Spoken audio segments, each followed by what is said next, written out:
So, you're looking at starting to play trading card games or TCGs. Now, maybe you're a new player and you've never played one before and you want to start, you don't really know where to start, or maybe you play one TCG, say you play Pokemon and you want to try other things or see what's out there. This video will hopefully give you a hand as we look at kind of the best TCGs for new people and for people to try going into 2025. So what I'm going to start with, as you can probably tell in front of me, is Pokemon. Now, Pokemon's a huge media franchise, the best-selling media franchise of all time. So many people know it. I'm sure pretty much everyone watching this would at least have some memories with it, whether that's playing the video games, whether that's watching the anime, whether that's collecting or playing with the cards. Now, Pokemon is only going from strength to strength. I can't believe how they keep doing it, but they do. They keep doing it. And especially one major thing about involving the cards especially is the recent release of Pokemon Pocket, the mobile app. Now, I know a lot of people played it, a lot of people have seen people playing it, heard about it, etc. And obviously it's great, it's a great app, I do recommend it if you haven't played it. And that's got a whole collector's aspect, so it caters towards the collectors, but also it has great like a playing aspect as well. You can play the TCG, but you play a simplified version, so it's even kind of easier and more simple to understand. It's still very similar to the actual TCG, but it's a few things like you have a smaller deck size, you get energy every turn automatically and things like that. But that's helped a lot of people at least be curious about the TCG and wanting to try it. And I really do recommend it for a few reasons. Firstly, a lot of people know Pokemon, a lot of people know the characters, whether that's the Gen 1 Pokemon, whether that's later gens. Like, you can build a deck around characters you know, and you've got a sense of kind of connection to them. Like, one of the most popular decks at the moment is Charizard, and obviously Charizard, everyone who knows Pokemon is likely to know Charizard, really. So there's that personal connection to it. And the thing is, it's really accessible. Pokemon is very accessible, which is a major point in why it's so good, especially to start with. I mean, you've got recent releases like the Pidgeot Charizard EX kind of battle deck. They do great starter decks. They actually reprint important cards in things like trainer toolkits in those decks, and it's very accessible to start playing. It comes with an expense, as all TCGs do, but it's definitely cheaper than quite a lot of TCGs out there in terms of the kind of the staple cards. Because oftentimes they print the cards a lot, which is good. It's beneficial for players. Now, another thing to mention, there's lots of events and kind of things organised, like there's league challenges, there's locals, league cups, regionals, European championships around the worlds, etc. And from what I can tell, they're only getting bigger and bigger. Like the recent regionals in Toronto, I believe had over 2,000 people taking part, which is massive. So it's only going from strength to strength. And it's not necessarily, you might not want to get into TCG to kind of go onto the bigger stages, but that's definitely an option with Pokemon. You can easily kind of go up the ranks and go into bigger events, really, which are a great experience. I really recommend them. And you have your own account. You can see where you rank based on points and things like that. It's just great. It's accessible and it's fun as well. That's the main thing. Like a lot of these TCGs, I'm saying that they are fun. Pokemon is fun. It's different than a lot of them. It plays different to a lot of TCGs, but it's definitely fun. And like I say, it's a well-known, well-loved IP. It's accessible in terms of value and places to play. And also, I mean, it's Pokemon. People love Pokemon. And one more thing I'll mention, if, say you're in an area where you don't have you don't have a local league nearby or anything like that, they do an official online version, which I know isn't the same as playing in person, and it sometimes can be a bit buggy, but you can still play it online, you can play TCG Live. That's the kind of the next step up from Pocket, let's say, where you can play the actual TCG online. And Pokemon is just great, and it's only getting bigger going into 2025. Now, going on to the next TCG, I'm going to talk about One Piece. So the One Piece trading card game, it came out a few years ago now, in 2022, and it's only gone from strength to strength to strength. When it came out, it was massively popular. That was a lot of kind of hype around TCGs at that time. So there's always that worry, is if it will it kind of bubble up and then explode and then no one likes it anymore. But no, it didn't do that. It's going from strength and to strength with recent releases such as PRB, such as OP09. They're very popular sets. People like them a lot. And they basically, I think, over the past few months, it's one of the best times to get into One Piece because they released the starter decks, I think ST 15 to 20, which are basically older leaders, but you have leaders in One Piece. They're older leaders, but they're powered up to be kind of relevant, and you can get them out of the box and you can play with a fairly solid deck. So I really do recommend those, the starter decks, especially Doflamingo, especially Purple Luffy. And again, as I mentioned, PRB, it reprinted a lot of staple cards, basically. It reprinted a lot of playable cards, and they've gone down in price massively, so it's very good for the players.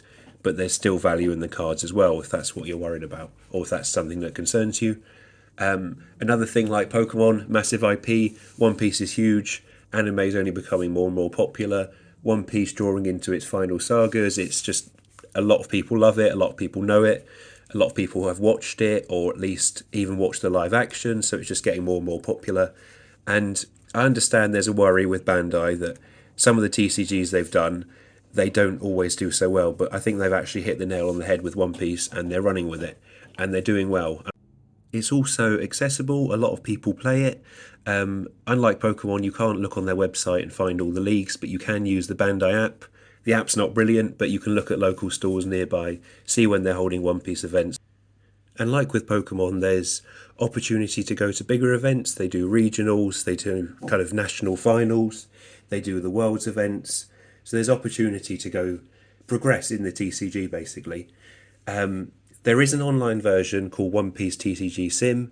It's unofficial, but a lot of people use it. It may not look as flashy as Pokemon's one, but it does the job, and it means you can play and practice online when you're not able to go to a place in store, basically. And it's great. It's easy to learn. It's very fun. All the TCGs I go over are fairly easy to learn. And when they're fun, that's the main part, you know. They're fun, it's enjoyable. It's come a long way since it started, and it's only getting bigger and better as we go into the 2025. The next TCG I'll be talking about is Magic the Gathering. So Magic, it's kind of the grandfather of TCGs. It's been around for a long time. It's the first kind of trading card game as we know it today, and it's still so popular. So many people play it. Wizards of the Coast, who make it, might not always make the best decisions, which they don't, but they still do a lot of things right in terms of they're expanding it out to things like Marvel, Final Fantasy, they've got Fallout. Like, people can be drawn into these sets, their IPs, this media you get to play it in a card game, and it's characters you know. And although Magic's not a big kind of IP like Pokemon or One Piece, it gets IPs kind of involved in it, like I say, but also it's got so many cards, so many sets, there's so many different formats, from standard to modern to commander, all of these. Now, one thing I'll mention is some of the formats, especially modern, legacy, vintage, things like that, I really don't recommend, especially as a new player, because there's a massive kind of price ceiling to get involved in them. And also there's people involved in them who've been playing it a very long time, so it's not always the easiest to understand or get involved in. And like I say, you're looking at decks that are hundreds, thousands of pounds, dollars, whatever you use. But in terms of just playing it with your friends, maybe that's playing Commander or learning a TCG, even just between friends, like this is just a starter deck thing, like a little starter kit, which is, I don't know, £10-15. You get that, 2 little half decks, play with your friends, and it's fun. Like I say, with the others, it's fun, and there's so much depth to it. That's the thing. You can explore so many different options, you can do so many different things. That's what makes it one I really recommend. Now, I'm not saying this isn't really the best for kind of competitive level, looking to just start now. There are obviously competitive events, etc., but this is definitely one I recommend more as a casual card game you play with your friends, or you kind of just practice as a card game, basically. And a lot of concepts in Magic transfer to other TCGs, as this is kind of, as I say, the grandfather of TCGs. There's also an online version. There's Magic the Gathering Arena, which has really nice animations. It's clean, it looks good, and yeah, so you can practice it at home, practice it if you don't have anywhere nearby, things like that. And a couple more things I'll mention at the end. There's sort of the main three I'll go over. A couple more I'll mention. Star Wars Unlimited. That's a new TCG as well. Came out, I think, last year. I want to say last year. And it's still going strong. People still enjoy it. It may not have as much traction as it did for the first set, but it's definitely fun. And again, big IP behind it. And I do recommend it. Another thing is Lorcana. I will mention Lorcana. Disney. Lots of people know Disney. Lots of people have watched Disney films growing up, animations, whatever. It's massive. It's a popular game. Again, it's fun, and they do events at small scale, big scale. They're hosting big events, and it's popular. My friend Jamie, actually, Pokey Tinking, he did a recent video about the top 10 best-selling card games on TCG Player. I really recommend you watch that. I'll put a link to it down below, and you can look at what's selling the best, basically, and what's performing well. And yeah, that's the kind of going over the main thing. But one thing, the last kind of two things I'll mention, which are probably the most important things, is play something you like. It might not be any of these. It could be Yu-Gi-Oh! It could be Digimon. It could be whatever. And I'm not going to stop you playing them. I'm not saying they're bad in the slightest. These are just what I recommend. If you like those franchises, if you like those games, if you have memories with them, play them. Most definitely play them, because you can always find people out there to play it with you. And another thing I recommend, probably one of the biggest things, is if you have a local card shop, a local game shop, etc., obviously support them, but just look at what they play. Look at what events they host. Look at what cards they stock. Look at what most people there like. Most people like there, because then you'll have people to play with and you'll know there's a scene for it. And a lot of people are very friendly and they'll help you get in the TCG and get playing. But that's about it for the video. Thanks for watching, and thank you all for the support on the channel. Whether you're new to the channel or you're a subscriber already, thank you. And if you enjoyed the video, please leave a like and comment your favourite TCG down below. And I hope you've all enjoyed the festive period, and best wishes going into 2025. Thank you all for watching.